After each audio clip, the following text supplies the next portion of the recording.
Hi boys and girls. I'm going to record myself teaching, reteaching subtracting of mixed numbers. So you have it from last week and then you can use it today during the refine lesson. So just so you remember, a little review, if I have, sorry, I'm holding my camera and doing this at the same time. So if I have 2 wholes and 1/4, right? For my visual people, that looks like this. Sorry, 2 whole things, and because the denominator's in fourths, I'm going to cut my wholes into fourths. This is when we borrow, or borrowing this whole thing and giving it to the fraction. And then so there's my 2 wholes of the whole thing, 2 wholes, because it's 1 whole thing plus another whole thing equals 2. And then because I have a 1/4 of another whole, this is what that is representing. Okay? And let's say that I want to subtract 1 and 5/8. We'll go that way. We know that the denominators are not the same. So we would have to find a denominator that they share. And in this case, they're related because when you count by 4s, 4, 8, and you count by 8s, 8, 16. So 4 times 1, 4 times 2, 8 times 1, 8 times 2. We know that they share 8.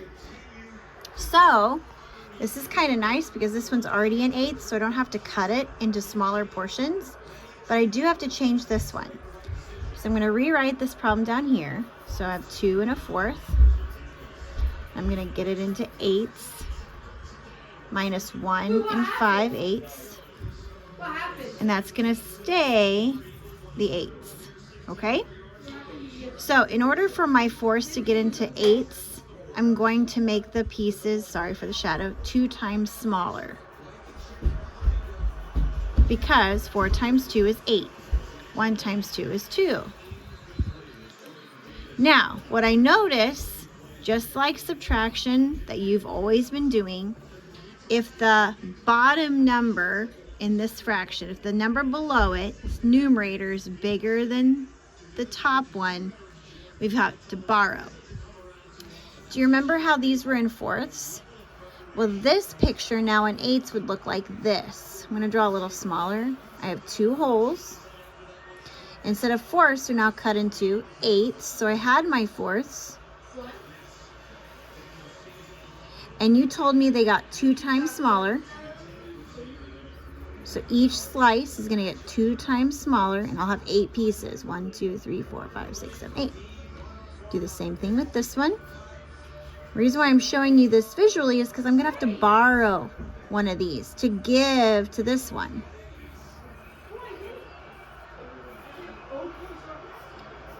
Okay, I have this whole thing because I've got 2 wholes, and this whole thing,